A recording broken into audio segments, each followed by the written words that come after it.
Bate-papo das 6. Oferecimento Uniscan, diagnóstico por imagem. Rio Doce Radiologia. Unicor.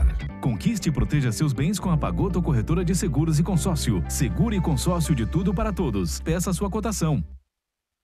Medicina de primeiro monte em Linhares é na Unicor, um centro avançado de diagnóstico por imagem e fisiologia endovascular, acreditado para tratamento de TAV. Somos especialistas em angioplastias complexas e tratamento do infarto agudo do miocárdio, além de diversos procedimentos de neurointervenção, com equipamentos de última geração e uma equipe altamente qualificada. A Unicor é referência no tratamento de oclusões coronarianas crônicas. Unicor, unidade do coração do Espírito Santo. Sua vida é feita de momentos. Momentos em família, momentos de sonhos, momentos de conquistas, momentos de realizações. E para todos os momentos você pode contar com a Pagoto Corretora de Seguros e Consórcio. Há mais de 25 anos, parceira das melhores operadoras de seguro e consórcio do país. Pagoto Corretora de Seguros e Consórcio. Seguro e consórcio de tudo para todos. Centro Linhares. Ligue 3371-2000 e peça a sua cotação.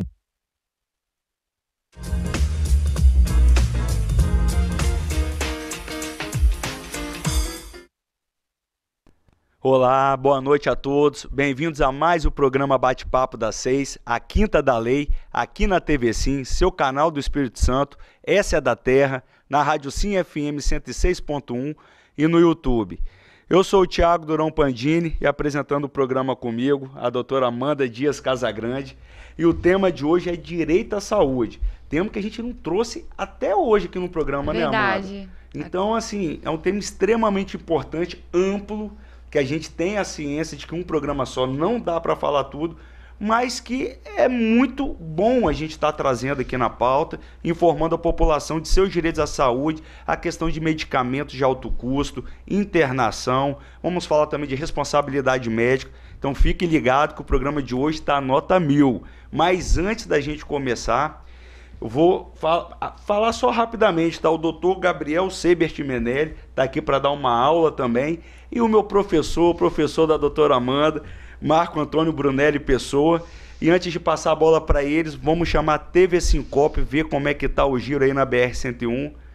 E parece que está tendo acidente, né? Ou não, é o sinal vermelho. Não dá para saber, né, Amanda? Não Parece que é acidente, né? É, que não veio informação aqui ainda pra gente. Mas no Sim Notícias, logo após o Bate-Papo das 6, com certeza, se for acidente, vai tratar sobre esse possível...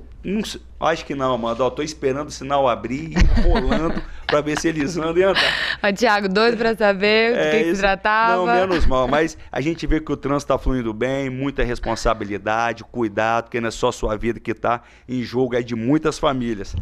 E aí, vamos começar? Vamos, tava até com saudade do programa. Né? A Amanda vai para Fernando de Noronha e abandona a gente. Ela acha que, entendeu? Semana que vem é você que vai me abandonar também. Semana que vem eu vou partir, né, Amanda? Mas a gente volta depois. Doutor Gabriel Seibert Menelli, muito obrigado por ter aceitado o nosso convite. Doutor Thiago, doutora Amanda, eu que agradeço o convite. É um prazer poder participar com vocês. Agradeço também ao doutor Marco, que nos acompanha hoje nesse bate-papo. E agradeço o pessoal de casa também por nos ouvir. Doutor Marco, pode chamar de Marquinho? A gente tem intimidade, então, né? Aí, doutor Marco Antônio Brunelli Pessoa, é com enorme satisfação que a gente recebe você aqui hoje mais uma vez. Agradeço, Thiago, Amanda, doutor Gabriel. É sempre um prazer dividir a bancada com pessoas de notório saber e atuantes na advocacia aí. Uma honra para mim, já que você me chamou de professor, né? Ver os meus alunos se sobressaindo dessa forma. Obrigado pelo convite. Boa noite a todos. A gente que agradece. Eu falei que antes de começar o programa, até que um dos motivos de eu querer advogar também, de me empenhar, foram as excelentes aulas que o Marquinho dava durante a faculdade ali, durante os 5 anos que eu e meus colegas de classe ficamos. Assim, de fato, fez total diferença. Então, aproveitando e agradecendo aqui em rede mundial, não é nem nacional, tá, Marquinhos? Obrigado. Isso aí. Verdade, todos nós temos que agradecer muito. Excelente. Obrigado. Amanda, quer começar falando da carreira de quem aqui? Pois é, agora vamos... Antes mesmo de a gente começar o programa, nós sempre queremos saber um pouquinho mais sobre os nossos convidados. Doutor Gabriel, conta um pouco pra gente sobre a sua trajetória, tanto na área privada, que o senhor chegou a advogar, quanto na área pública como procurador. Claro. Primeiro eu queria falar que eu sou linharense. Da terra. Da terra. Fui fazer minha graduação em Ouro Preto, em Minas, passei um tempinho lá, voltei. E na faculdade, assim como vocês, também tive muitos professores, né, advogados que me inspiraram. Não tive a honra de ter aula com o Marquinho, mas por ele ser um pouco mais experiente do que eu na carreira, desde o início da minha carreira já acompanhava sua trajetória na advocacia, que também me serviu de inspiração. E desde a graduação eu tinha muita vontade de advogar, mas também, como acho que a maioria dos estudantes de direito, vinha aquela preocupação, mas como vai ser meu futuro? Então, a vontade de fazer concurso também era algo latente em mim. E eu pensei, por que não juntar as duas coisas? Né? É possível, há carreiras que é possível ser conciliado no serviço público e no serviço privado. Foi então que veio esse desejo de ser procurador. Né? Para ser procurador tem que prestar concurso público, admissão é por concurso, e é uma carreira muito próxima à advocacia. Na verdade, o trabalho de procurador, ele equivale, né, de certa maneira, ao trabalho do advogado privado, porém ele atua em defesa do poder público. É isso aí, é uma área extremamente diferenciada, porque é muita demanda, né? O município tem muita demanda, tanto que lá tem a divisão de tudo. Sim, e é extremamente gratificante você poder atuar em favor do poder público. É uma carreira ainda pouco conhecida, algumas pessoas imaginam que seja em defesa do governo, na atual gestão, mas não. É claro que a gente está para ajudar o gestor, que foi eleito de maneira democrática, a realizar suas obras, realizar o serviço, realizar de fato o seu projeto de governo, mas tudo isso dentro da legalidade. E ajudando a ele atuar de maneira legal, isso evita que ele tenha problemas futuros com o Tribunal de Contas, com o Ministério Público, com a Justiça e também, de certa maneira, ajuda o município. Verdade.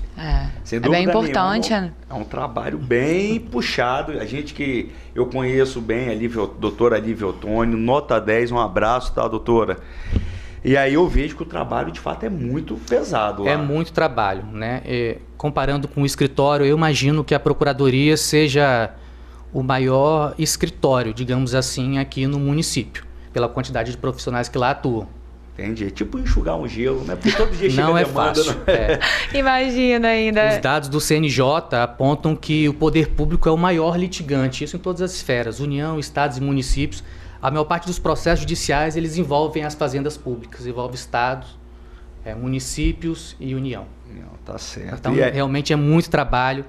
Não é fácil e tem que ter muita gente para trabalhar mesmo. Tem que ter muita gente, é isso daí. Mas vocês estão fazendo excelente trabalho. Obrigado. Tá bom? Mesmo. Doutor Marquinho, e aí? A gente queria saber da sua trajetória. Eu já conheço toda, entendeu? Mas os telespectadores e ouvintes, saber um pouquinho melhor, fala pra gente, tanto você como professor, como advogado. Sim, formado e em plena atividade na advocacia há pouco mais de 2 décadas. Tá? Que legal. Estamos aí trilhando o nosso caminho com muito esforço, muita dedicação. Nesse período aí foram 18 anos atuando como professor universitário, onde eu tive a honra de ajudar um pouquinho, colaborar com a formação dos nossos apresentadores, que aqui hoje nos trazem esse programa muito bem visto e comentado em toda a cidade. De 2010 para cá, me dedico à área do direito médico, né, que é o que de fato nos traz aqui hoje para debatermos um pouquinho.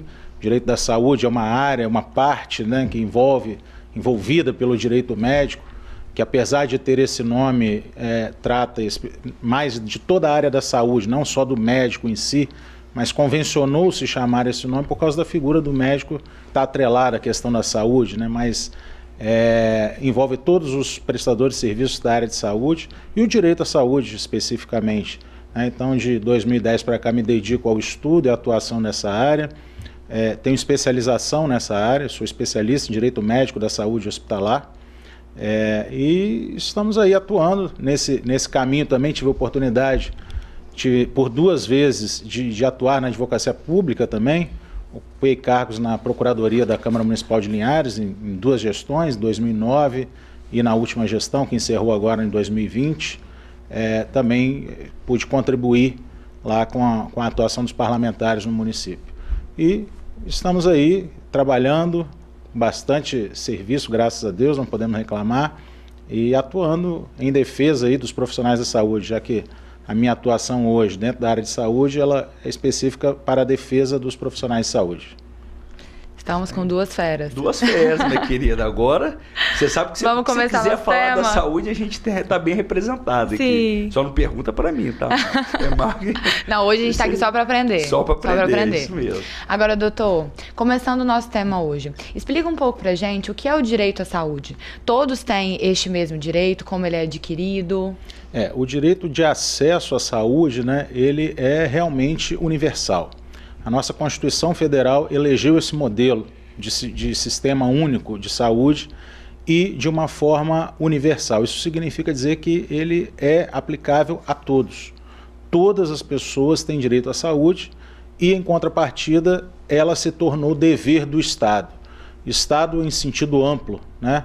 É dever do Estado, União, Estado Federado e os municípios, de prestar esse serviço de saúde a todas as pessoas. Quando eu digo universal e todas as pessoas, me refiro até mesmo aos estrangeiros, né? Que se estiverem por aqui no nosso país e necessitarem de um atendimento, eles têm direito e têm acesso ao serviço público de saúde, inclusive sem custo, sem ônus, porque além de universal, o nosso sistema ele é gratuito, é uma gratuidade, que difere ele de outros sistemas aí espalhados pelo mundo, né? Isso é uma vantagem, é um avanço, é importante, mas traz também alguns problemas, né? Que são as dificuldades que a gente encontra hoje, a escassez de material, de medicamento, de unidades de saúde, de profissionais de saúde, né? Justamente por conta dessa gratuidade e dessa universalidade. Os melhores sistemas de saúde do mundo, assim conhecidos, assim considerados dentro do estudo, eles não têm essas características. Não são nem universais, nem são gratuitos.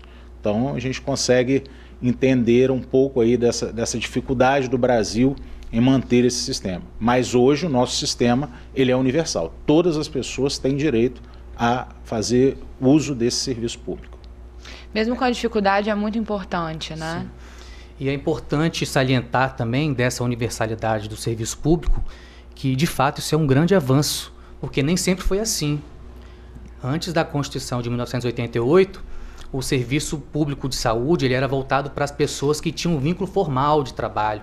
Então, olha, havia um excedente populacional que não tinha acesso à saúde pública. Era um verdadeiro caos, né? Se hoje há dificuldade do SUS, de fato, né, há muita coisa a ser aprimorada, a melhorar, mas já foi muito pior, né? Só lembrar que as pessoas, nem todo mundo de fato tinha acesso, né? Era limitado às pessoas que tinham vínculo formal de trabalho. Com a Constituição de 1988, ela de fato passou a ser universal e dever do Estado prestar o serviço de saúde para toda a população. E essas pessoas que não tinham esse vínculo formal, elas acabavam se socorrendo às casas de misericórdia, que eram instituições sem fins lucrativos que prestavam serviço de saúde. Não devia ser fácil não, porque hoje com o sistema de saúde aberto já não é fácil. Já é um caos, né? Com todo respeito, mas a gente sabe que é a realidade. Não vou falar a realidade aqui do nosso Espírito Santo, né? Então, a realidade nacional, não é? A realidade é um pouco triste quando a gente vê aquelas filas, pessoas morrendo no corredor. Em contrapartida, a gente sabe que é muito oneroso, né? Você manter o sistema de saúde desse. Oneroso que a gente fala muito caro. E aí o Marquinhos bem disse também, o Gabriel, em razão dessa onerosidade, tem países que não... Quando eu fui para fora do país, tempo atrás, por favor, você fica tudo, menos doente. Menos Deus me livre, nem um acidente, esquece. Então, assim, querendo ou não, a gente tem essa segurança aqui no Brasil, né? Que se você ficar doente, se você precisar de um hospital, de um médico, você tem um poder público ali para pelo menos tentar te garantir. Você tem essa garantia e ela é universal, serve a todos, né, Gabriel? Exatamente. Por mais que haja críticas, né, ao acesso, à qualidade do serviço, ele está aberto para a população. Por exemplo, quem tem uma doença grave, um câncer, né, alguma coisa ultra grave, o SUS está lá de portas abertas, ele tem medicamento, tem hospital que vai tratar a pessoa. Comparando com um estrangeiro, por exemplo, quem vai para os Estados Unidos, por exemplo, a primeira indicação é faça um seguro de saúde. Porque lá, se você sofrer qualquer acidente, você vai ser socorrido, mas vai chegar a conta. E não é barato. A gente ouve relatos, né? Ouve relatos. Um rim aqui, tá exatamente. Tranquilo. A pessoa descobriu que tem uma doença grave, um câncer. Ela tem que vender a casa dela para fazer tratamento. Não tem essa de o Estado vai ajudar, o Estado vai fazer. Realmente é muito diferente do que a gente está acostumado, do que a gente está preparado. E aqui... perdão. É importante também só ressaltar que dentro dessa atuação aí do poder público, né, enquanto prestador de serviço de saúde, alguns dos serviços, como por exemplo o tratamento de câncer, o tratamento oncológico, os transplantes, o Serviço Público de Saúde, o SUS, tem serviço de excelência. Tá? De excelência, de excelência, de primeiro mundo, melhor do que muitas instituições privadas, inclusive. Tá? Então, em alguns segmentos do serviço de saúde, nós temos serviços muito bons no SUS. Tá? Que legal, gratificante para a gente também, porque é isso, você chega lá fora e você é assustado. Aí a pessoa chega aqui, não só nós brasileiros temos acesso, como os estrangeiros também. E aí, Gabriel, você falou do SUS em um certo momento. Conta para os telespectadores o que é o SUS. O SUS é o Serviço Único de Saúde. Ele é previsto na Constituição Federal como um sistema amplo, né, e de solidariedade entre União, Estados e municípios para a prestação de serviço para a população.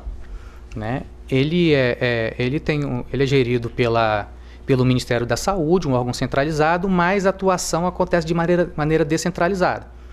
Tanto estados quanto município, ele também tem suas atribuições e suas normativas para tratar do assunto. Então o SUS envolve todos os poderes, né? Todos os poderes estão envolvidos. Isso aí, tanto a União, o Estado e município. A responsabilidade de cada um é diferente? É diferente.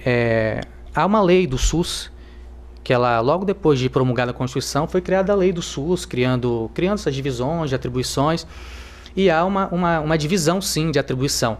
Não vai dar para aqui para falar detalhadamente, mas, por exemplo, tratamentos mais caros, como oncológicos, são feitos com recurso da União Federal. Os municípios, eles têm a atribuição de prestar assistência básica à saúde, aquele primeiro atendimento ao cidadão, por meio dos postos de saúde, medicamentos de um custo menor, do dia a dia, consultas mais simples. Já os estados, eles têm a atribuição de fazer consultas especializadas, cirurgias de médio, alto custo e medicamentos excepcionais. E aí, a questão do SUS, a gente falou que é universal, ou seja, todo mundo vai ter acesso. E tinha vindo uma pergunta quando a gente falou do programa que quer ser direito à saúde, a gente já respondeu, mas só para ressaltar, Mark, então, quem tem plano de saúde pode usar normalmente o SUS? Pode usar normalmente o SUS, só que isso, no decorrer do tempo, acabou se transformando num problema de custo, né? Porque acaba que as operadoras de plano de saúde recebem as mensalidades dos seus pacientes, dos seus beneficiários, e acabam por não prestar o serviço que cai na conta do SUS, na conta pública de saúde. Então, hoje existe normativa que impõe às operadoras de plano de saúde um ressarcimento ao SUS. Tem? Tem. Então, se o cidadão ele é beneficiário de plano de saúde e ele se apresenta para o tratamento no SUS, ele tem direito, porque é universal, não pode ser negado, nem precisa pedir ou identificar se ele tem ou se ele não tem plano de saúde. Se ele chegou à porta de entrada do serviço de saúde público, ele tem o direito de ser atendido, e será. Só que o SUS vai cobrar esse ressarcimento das operadoras de plano de saúde. Tá? Então, quando, obviamente, eles fazem o fechamento das contas médicas, né? As entidades de saúde prestam essa conta do que foi prestado, o serviço que foi prestado, e se identifica ali que aquelas pessoas são beneficiárias de plano de saúde, a conta vai para a operadora.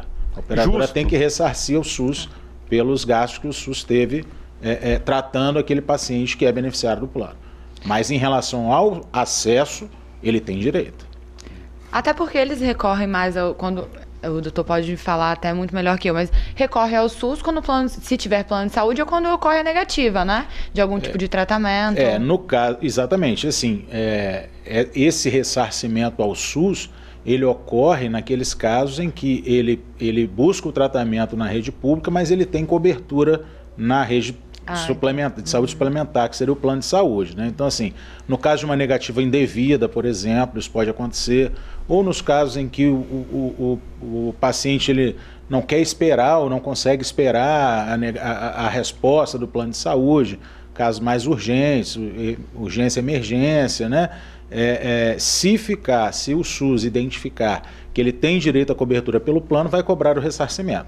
Se o plano dele exclui um determinado tratamento da cobertura, ou seja, não é coberto. Se não é coberto, o plano de saúde não recebe para a prestação daquele serviço. Então, aí, nesse caso, ele não precisa fazer o ressarcimento. Porque justo, né, Gabriel? E tem essa questão também. Às vezes tem plano de saúde, mas aquele tratamento específico não está coberto. Mas no que está, nada mais justo do que o plano de saúde ressarcir, já que recebe mensalmente justamente para isso. Sim, mesmo porque a universalidade do atendimento, tanto quanto aos usuários quanto aos serviços, ela é do SUS. Não é essa obrigatoriedade para o serviço suplementar de saúde, que aí isso vai ser verificado de acordo com as previsões contratuais e normas da ANS, que prevê o rol de procedimentos, o rol de cobertura dos planos de saúde. Então, de fato, os planos de saúde eles não são obrigados a fazer a cobertura integral de toda e qualquer enfermidade e tratamento do paciente. Perfeito. E aí a gente vai chamar o intervalo, mas só para falar, olha, a gente volta comentando sobre a vacinação do Covid por meio do SUS, porque tiveram muitas pessoas querendo burlar essa regra, fazendo umas propagandas para de forma privada você poder pagar. Então é bom a gente falar a opinião de todo mundo aqui. É um pouco polêmico, mas acho que é necessário, né? A gente até fala também um motivo, porque foi pelo SUS. Fica com a gente, um minutinho, voltamos já.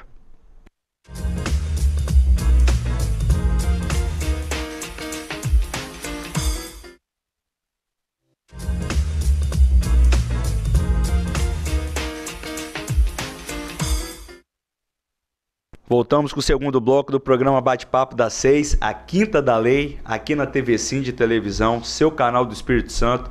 Essa é da Terra, na Rádio Sim FM 106.1 e no YouTube. Hoje o tema é direito à saúde, muitos chamam de direito médico também, mas assim, o direito à saúde é um pouco mais amplo, né? E aí trata de tudo. Então, se você tiver alguma pergunta, pode ficar à vontade, o telefone é 996-224547. Amanda, a gente já começa o segundo tema com uma pergunta, um questionamento que foi feito demais durante a pandemia. Até nós mesmos, né, questionamos não, queremos saber sobre a importância realmente, que doutor, me ajuda a complementar, qual é a importância da vacinação da Covid-19 estar sendo feita pelo SUS? No nosso caso, no Brasil, a vacinação sempre foi um marco importante dentro do SUS. O SUS sempre foi muito eficaz na prática da vacinação no Brasil.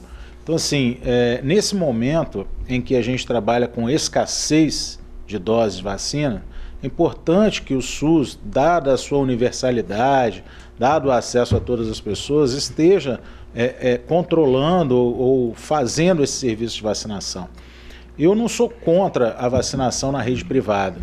No entanto, a gente precisa entender que, nesse momento, você possibilitar a vacinação à rede privada vai levar, de certa forma, uma restrição a uma faixa da nossa população, né? Então, assim, se nós tivéssemos doses em abundância, né, tivesse doses para atender a todo mundo, eu não veria problema na rede privada adquirir essas doses para aplicar. Sim. Que aí isso, na verdade, estaria contribuindo para que a vacinação em massa ocorresse, para que a vacinação chegasse a tudo, a gente tivesse um número maior de pessoas vacinadas, né? Só que, diante da escassez de vacinas que nós temos hoje, se eu já não tenho em número suficiente para atender a rede pública, se eu destinar uma parte desse recurso para a rede privada, aí muita gente vai ficar sem ter acesso à vacina. Então, assim, nesse momento é importante que o SUS faça a gestão da vacinação, que os nossos governantes atuem no sentido de alcançar o maior número de pessoas possíveis dentro dessa universalidade que é o SUS, para que todos tenham acesso e acesso igualitário, né? Não é interessante que o único critério de exclusão ou de benefício seja a renda, né? ou a condição financeira. Isso realmente transcende a questão da humanidade, a questão humanitária, né? Então, assim, num segundo momento, quando essas doses ou essas vacinas forem abundantes, tiver condições de atender a todos, eu acho que sem problema nenhum, acho que vai contribuir para a vacinação de um número maior de pessoas, né? Diminuir as filas quando existem, né, nos postos de saúde, mas nesse momento de escassez é importante que o poder público faça essa gestão e alcance com igualdade o maior número de pessoas possíveis. É isso mesmo, né, Gabriel? Isso mesmo. E lembrar que isso já é o que está sendo adotado no mundo inteiro. A maioria dos laboratórios, eles só vendem para entidades públicas, né? Ainda há muita restrição para vender vacina para entidade privada, né? Exatamente devido a essa escassez que a gente vive. Por isso que é necessário seguir os protocolos, né, do Ministério da Saúde quanto às faixas etárias de vacinação, para a gente poder vacinar aquela faixa etária e aquela população mais vulnerável, né? Claro, quando houver uma abundância de vacina, vai ser até importante, sim, que ela também seja disponibilizada na rede privada de saúde. E a terceira dose? Eu estou aguardando a minha, eu já tomei minhas 2 doses, estou ansioso para a terceira. É, né, Marquinhos? Esperando a minha segunda ainda. Já estão falando da terceira e aplicar nas pessoas, acho que é de mais idade, né? Que estão um pouquinho mais, que tem um pouquinho mais de fragilidade. Acho que é isso, mas eu não estou acompanhando tanto. Já começou? Sim. Vai começar?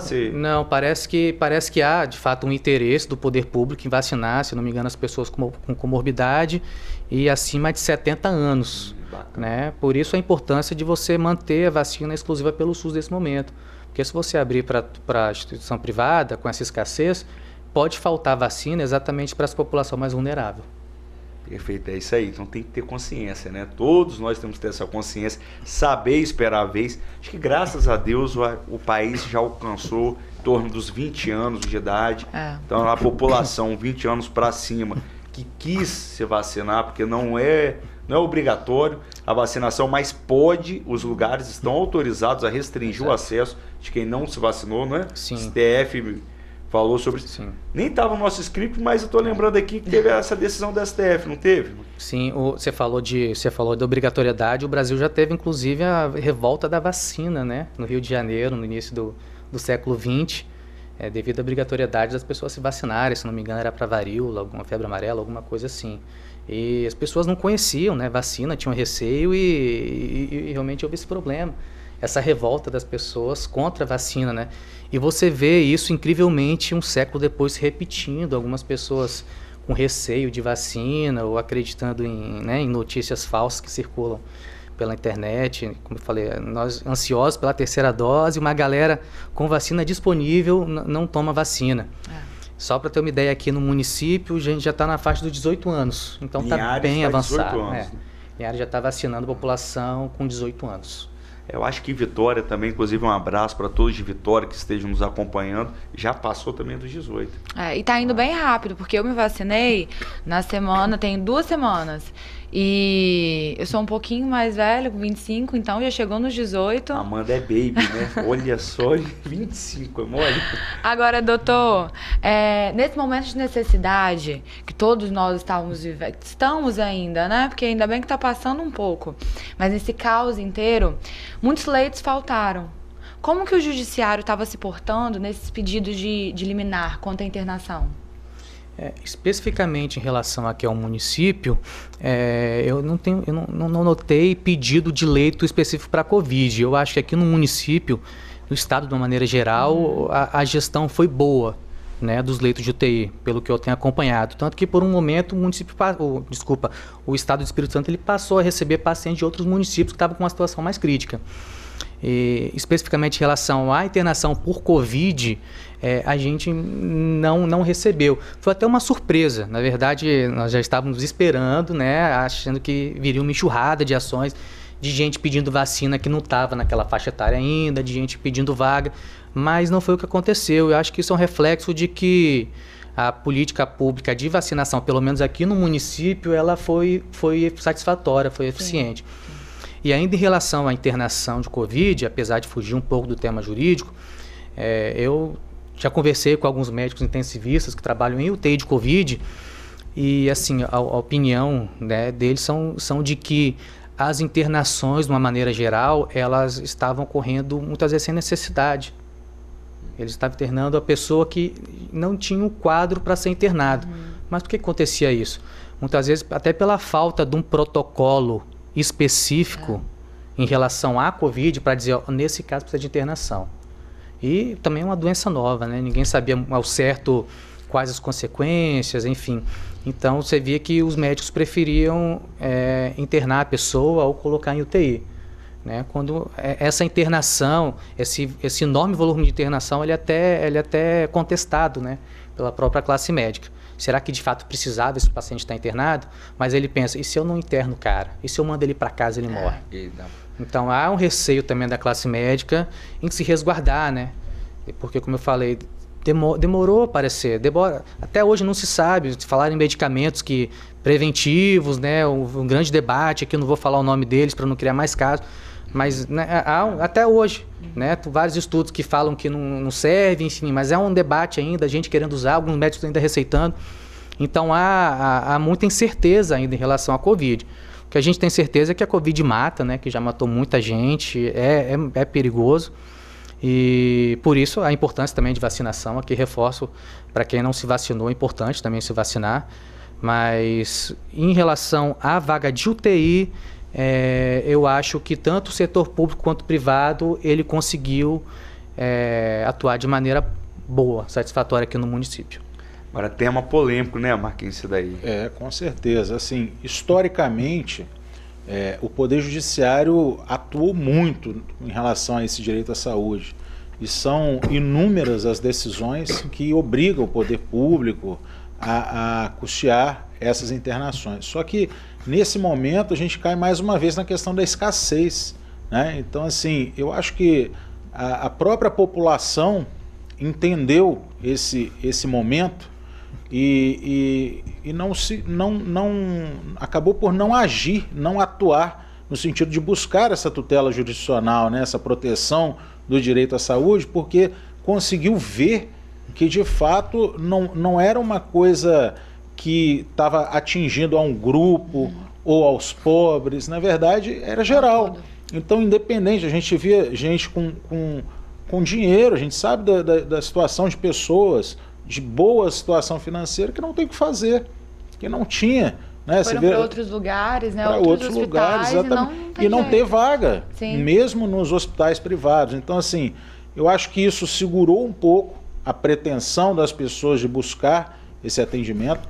O desespero se abateu em todos, inclusive da classe médica, as unidades de saúde, porque uma coisa é você não ter vaga disponível para o SUS, e outra coisa é você não ter vaga para ninguém. Porque exatamente, se eu tenho uma vaga privada e não tenho para o SUS, o Poder Judiciário determina que o poder público venha custear aquela vaga privada, né? Até por conta da questão da universalidade, da gratuidade, tudo isso. Agora, se você não tem lugar nenhum, não tem como tirar um para colocar o outro, né? Então, eu acho que isso fez com que as próprias pessoas entendessem o momento e não buscassem essa tutela, justamente em razão por causa da escassez mesmo. Isso aí, né, Amanda? Temos bem... E eu que já atuo há um bom tempo com saúde pública, com essas demandas de saúde pública, né? Eu tenho notado que o judiciário, nesse período de pandemia, ele de certa maneira, ele foi mais sensível, mais contido ao dar esse tipo de tutela. Que o judiciário, de uma maneira geral, ele é bem benevolente quanto a pedido de saúde, até pela necessidade. Se a pessoa aparece com laudo médico pedindo determinado internação, medicamento, enfim, a tendência é o médico conceder, o judiciário conceder.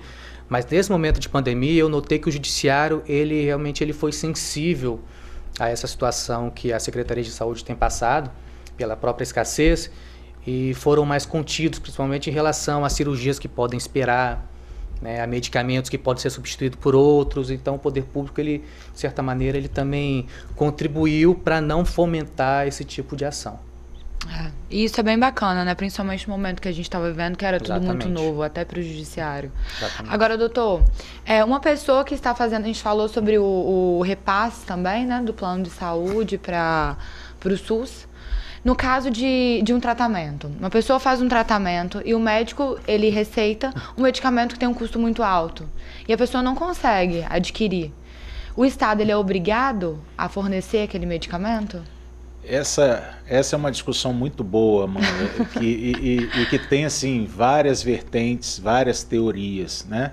Na prática, se eu falo que o serviço de saúde, o sistema de saúde, ele é amplo, ele é gratuito, ele é universal, em tese o Estado tem que custear, né? E é por isso que a gente conhece várias decisões aonde existe isso, né? Mas existe também o outro lado, onde as pessoas invocam, né, a questão da teoria do possível, né, da reserva do possível, tá certo? Aonde tem que ter algum limite. Nós temos casos, por exemplo, na literatura, no estudo aí do direito médico, do direito à saúde, de uma decisão judicial, por exemplo, num município pequeno, que o tratamento com uma pessoa consumiu mais de 60% do orçamento anual da Secretaria de Saúde daquele município. Então, como ele pode gastar mais da metade do que ele tem para fazer o ano inteiro para o município, para todos, com um paciente? Então, assim, isso é muito sensível, essa discussão, e tem argumento para todos os lados, né? Então, assim, é muito difícil para um juiz, para o judiciário como um todo, decidir. Como o doutor Gabriel referiu, né, é muito comum a gente ter decisões que são favoráveis ao usuário do serviço de saúde. Mas é porque você imagina você decidir se a pessoa vai viver ou morrer. Ou se ela pelo menos vai ter uma chance de tentar viver. Então, assim, é um dilema, Só que a gente tem estudado muito, debatido muito, fora daqui. Eu tive a oportunidade de ser presidente da Comissão de Direito Médico da OAB do Espírito Santo durante 3 anos, e a gente debateu muito isso a nível estadual e até fora do estado, que precisa ter um pouco mais de tecnicidade nas decisões judiciais. Porque ao mesmo tempo que o juiz se coloca nessa condição, muitas vezes as partes, os próprios advogados colocam o juiz nessa condição, decidir, e ele acaba tendo aquele receio de que se ele nega, a pessoa morre, né? Só que muitas vezes o que se está pedindo não vai trazer esse benefício que se espera, e a ciência já tem condição de falar isso. Não vai ser eficaz, e aí você está despendendo custos para o poder público, está tirando a vaga de um outro que de fato poderia estar sendo salvo na utilização daquele serviço, e não está por conta disso. Então, a gente tem um exemplo assim, fantástico no Tribunal de Justiça de Minas Gerais, que implementou as questões das varas específicas de saúde, e foi um sucesso, não só lá, Paraná também tem um trabalho muito bom dentro do judiciário, para tornar mais técnicas as decisões judiciais relacionadas ao direito à saúde. Então, foram criados, aqui no estado já tem também, né, os núcleos de assessoramento do Poder Judiciário, que contam aí com profissionais das universidades públicas, estaduais, federais, né, no nosso caso aqui, da UFES, alguns até custeados pelos planos de saúde. Mas ele não... Aí ele está olhando lá... Não, o médico ele é profissional, e ele é contratado para dar um parecer técnico, científico, né? O fato dele estar sendo custeado pelo plano de saúde, ele não pode dar em favor do plano de saúde. E quando eu digo custeado pelo plano de saúde, não é que o plano de saúde paga ele. O plano de saúde, em parceria com o Tribunal de Justiça, destina uma verba ao Tribunal de Justiça, que é quem faz essa gestão. Então, é eficaz, é seguro, é legítimo, ou são legítimos os pareceres que tem. Nós já temos bancos de dados de informações técnicas acerca de medicamentos e tratamentos que os juízes têm acesso perante o próprio Tribunal de Justiça para poder decidir sobre esses casos. É um caminho bom de se seguir, mas sem dúvida nenhuma a dificuldade é muito grande, porque vai ter, inevitavelmente, vão existir aqueles casos em que, de fato, se a pessoa não tiver acesso, vai sucumbir, pode vir a óbito, pode não ter a chance de sobreviver. Então, é a vida. É bem delicado. E Nossa. essa questão específica é bem delicada. Eu já tive algumas vezes que certos magistrados confidenciaram algumas situações que você fica completamente sem saber como decidir no momento. Por causa disso, você não tem certeza se vai ser eficaz ou não. Se você demorar um pouquinho, se a pessoa vai vir a óbito ou não. E aí você começa a se sobrecarregar. Mas, Gabriel, eu quero iniciar o terceiro bloco, a gente tem que chamar um intervalo aqui, falando até a questão do remédio de alto custo e quem tem esse direito. A pessoa às vezes ganha muito bem. Exemplo, ganha 20 mil no mês. Mas e se o remédio custar 30, como é que fica? Então a gente volta a falar e inicia o terceiro bloco com esse tema. Fiquem ligados com a gente, um minutinho, voltamos já.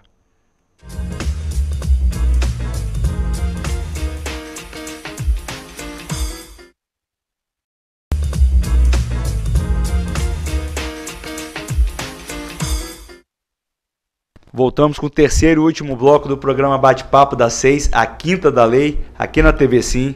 Hoje o tema é direito à saúde. Se tiver alguma pergunta, fique à vontade. O telefone é 996224547. Doutor Gabriel, a gente volta para falar sobre a questão da justiça gratuita. Vamos falar, a pessoa quer um medicamento no SUS, ou seja, falando que não tem condições de arcar, só que ela tem um salário muito alto, ela ganha 20 mil na carteira. Aparentemente parece que essa pessoa teria condições, né, de pagar qualquer medicamento, mas aí vem um medicamento de 30 mil reais, como é que ficaria? O SUS, primeiro a gente tem que voltar a lembrar que o SUS ele é aberto a todos, ele é universal. Então todas as pessoas elas têm direito de acesso ao SUS. E a porta de entrada do SUS deve ser sempre as unidades de saúde e as farmácias básicas. É por lá que a gente pede medicamento. Não é na porta do judiciário o primeiro lugar que a gente vai. E lá ninguém pergunta a sua renda. Quando você pleiteia o medicamento na farmácia cidadã estadual, na farmácia cidadã municipal, ninguém pergunta a sua renda, ninguém pergunta a sua profissão. Assim como quando você vai ser atendido no posto de saúde, no hospital público, ninguém te pergunta a renda. Então, ainda que a pessoa tenha um salário elevado e queira um medicamento não tão caro, do ponto de vista, não chega a superar o salário dela, em tese ela tem direito. Mas a gente tem que sempre lembrar que esse direito à saúde, apesar de universal, ele também não pode ser irrestrito. A pessoa ela não pode ter direito ao medicamento que ela escolheu, ao procedimento que ela escolheu. Ainda que se diga, mas o médico me receitou. Mas espera lá, qual que é o problema que ela tem de saúde? Tá, você tem esse problema de saúde. Para esse problema de saúde, o SUS fornece uma lista de medicamentos já padronizados que você consegue gratuitamente.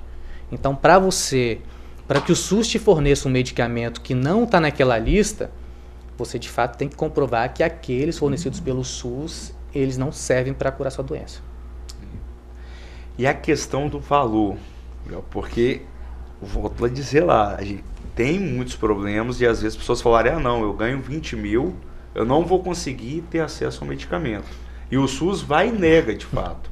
O SUS não vai na farmácia e nega, eu não tenho esse medicamento aqui, a gente não trabalha com ele, mas ele é aprovado, ele é tudo. O SUS, como eu falei, ele não vai negar por requisito financeiro. Não. Ele não vai dizer, não vou te dar esse medicamento porque você tem condição de comprar. Ele nunca vai fazer isso.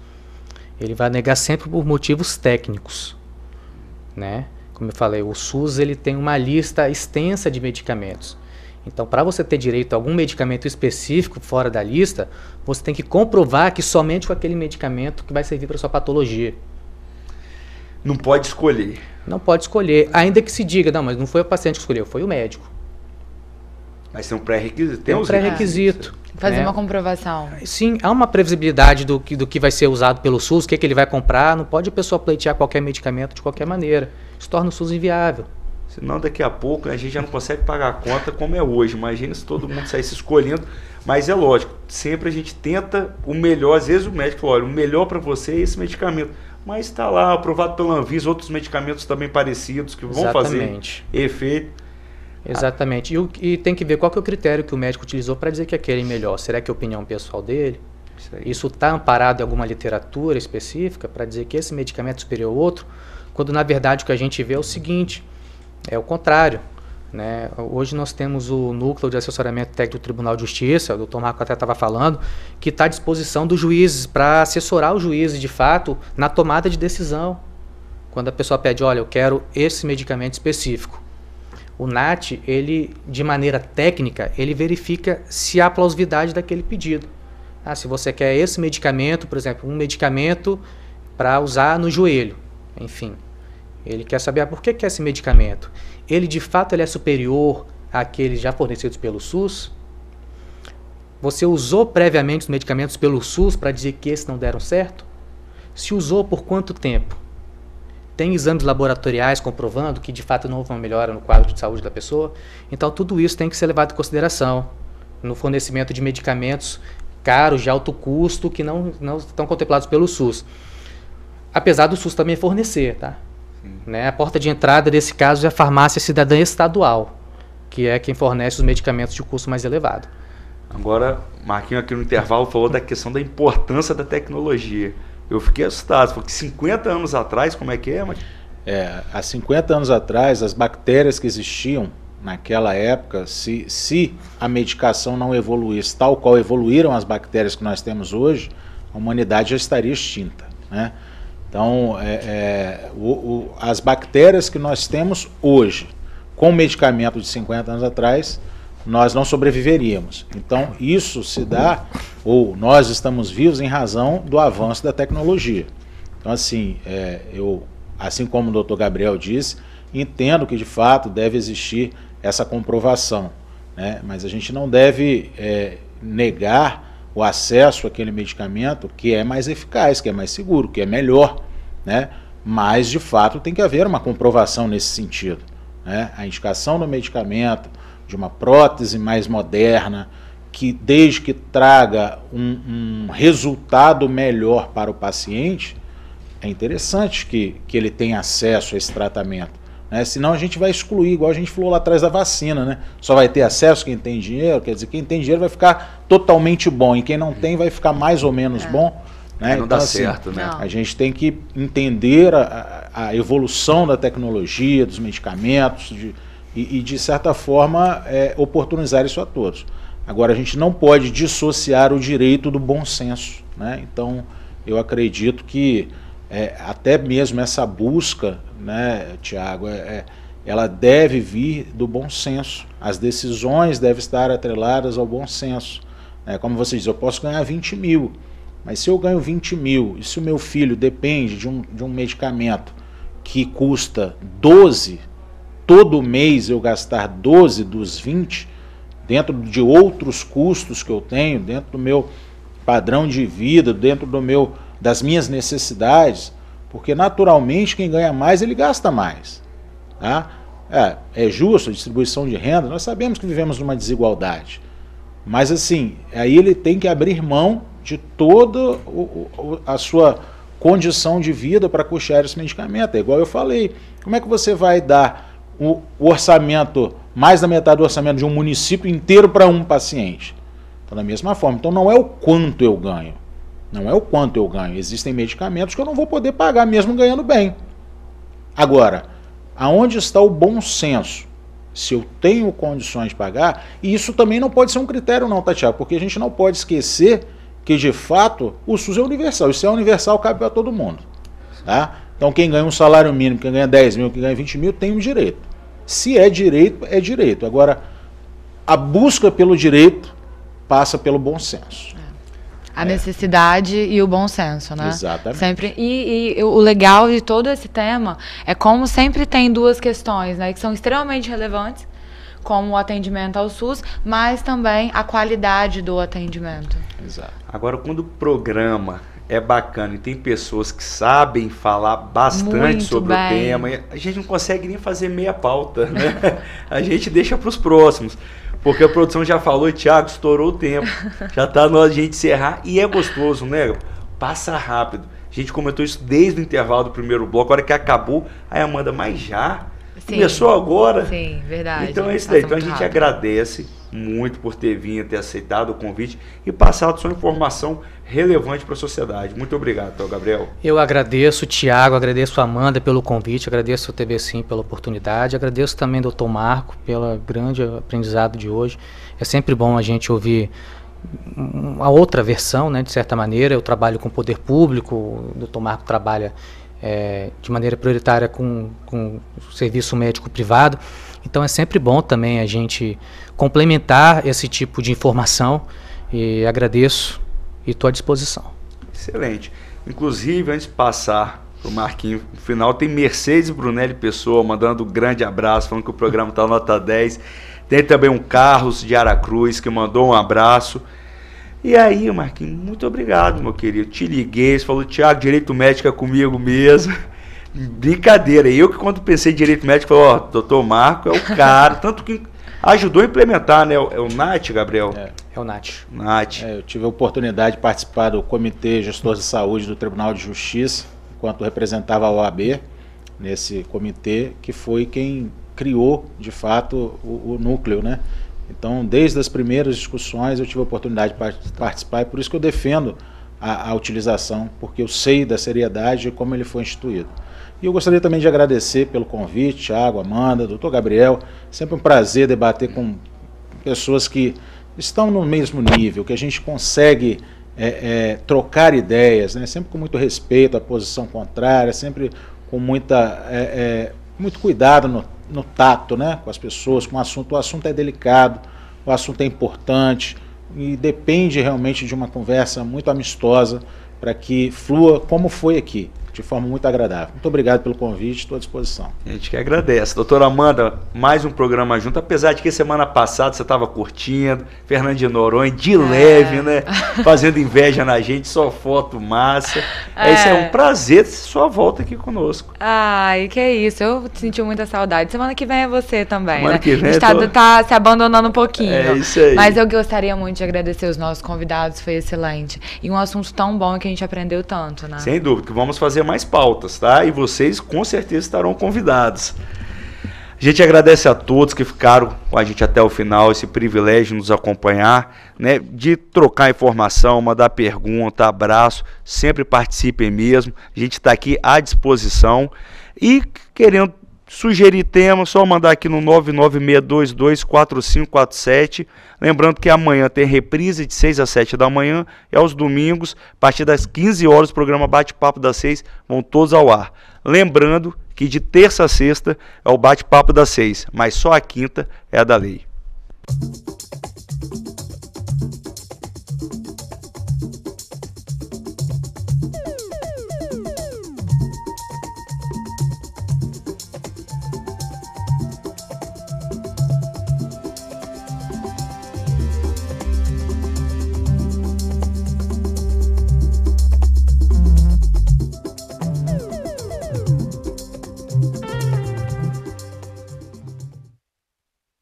Bate-Papo das 6. Oferecimento Uniscan, diagnóstico por imagem.